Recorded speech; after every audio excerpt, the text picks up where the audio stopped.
आज जिस बारे में मैं बात करने जा रहा हूँ ना, वो हमारे यूथ की एक बहुत बड़ी प्रॉब्लम है। और खाली यूथ की नहीं, हमारे जो टीनेजर किड्स हैं उनके अंदर भी ये प्रॉब्लम डीपली रूटेड है, जिसकी वजह से वो लाइफ में कुछ अच्छा या कुछ बड़ा नहीं कर पाते हैं और ना ही उन्हें कुछ खास मिल पाता है और वो ऑर्डिनरी ही रह जाते हैं।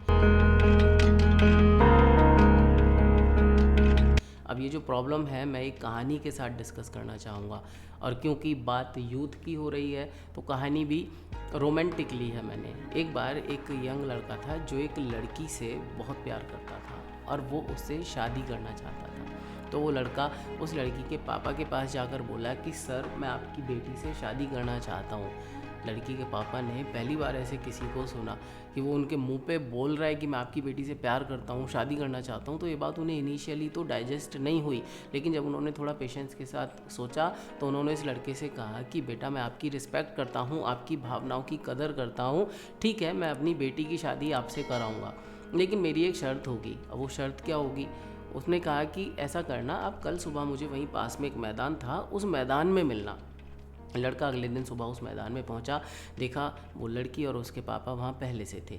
वहाँ 3 अस्तबल बने हुए थे। अब जो अस्तबल थे उन्हें देखकर लड़का वहाँ मैदान में खड़ा था। उसके पापा आए, उस लड़के से बोले कि बेटा, मैं इस मैदान में 3 बुल छोड़ूंगा एक एक करके, और तीनों बुल में से, तीनों जो बुल हैं उनमें से बस एक बुल की तुम्हें पूँछ पकड़नी है, और अगर तुमने एक बुल की पूँछ पकड़ ली किसी की भी, तो मैं अपनी बेटी की शादी तुमसे कर दूंगा।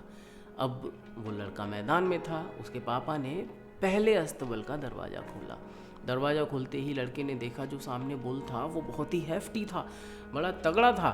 लड़का सोचा कि यार, अगर मैं इसको पकड़ने की या इससे भिड़ने की कोशिश करूँगा तो ये तो मेरा कचूमर ही निकाल देगा। ऐसा करता हूँ, अभी तो 2 बुल और हैं, मैं अगले वाले की पूँछ पकड़ लूँगा। तो वो जैसे ही बुल मैदान में आया, लड़के ने क्या करा, अपनी जान बचाई उससे, और वो मैदान की जो फेंस थी, जो बाड़ा था, उससे कूद के अब थोड़ा परे चला गया। अब वो बुल जो था वो वहाँ से निकल गया। अब दूसरे बुल की बारी आई, उसने सोचा इसको तो मैं इस बार कर ही दूंगा। अब जैसे ही उसके पापा ने गेट खोला तो देखा उसने कि जो दूसरा वाला बुल था वो पहले वाले से 2 गुना था। माय गॉड, वो बहुत ज़्यादा डर गया। उसने कहा यार, अगर मैं इससे भिड़ने की कोशिश करूँगा ना तो मैं ज़िंदा तो बचने वाला हूँ ही नहीं।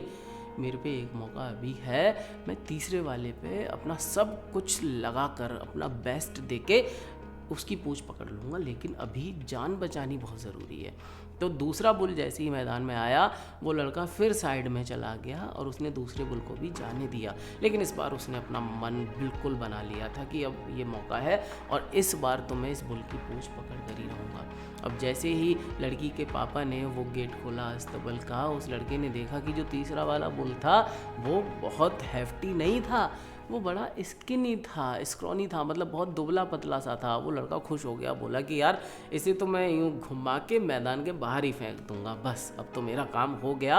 अब जैसे ही वो बुल मैदान में आया तो उस लड़के ने देखा कि उस बुल की तो पूँछ ही नहीं थी।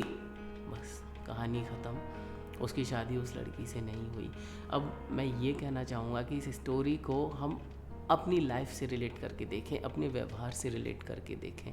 जो यूथ है या जो किड्स हैं, हम भी कितनी बार कितनी सारी इम्पोर्टेंट चीज़ों को, जिनको हम चाहते हैं, जिनको हम पाना चाहते हैं, जिनको हम करना चाहते हैं, हमें पता है कि इस चीज़ को करने से हम अपनी लाइफ में आगे बढ़ जाएंगे, हम टैलेंटेड हो जाएंगे, हम कुछ बन जाएंगे, निखर जाएंगे, कामयाब हो जाएंगे।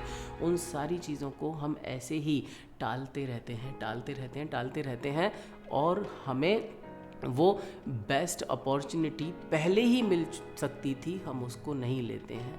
और इस तरह से जब हमें बाद में हम सोचते हैं कि इस बार अपना बेस्ट देंगे, तो वो अपॉर्चुनिटी ही नहीं होती है। तो यहाँ पर मैं क्या कहना चाहता हूँ कि आपको पहले ही मौके पर अपना सब कुछ लगाकर उस अपॉर्चुनिटी को ग्रैब कर लेना चाहिए, ना कि दूसरी और तीसरी अपॉर्चुनिटी का वेट करना चाहिए।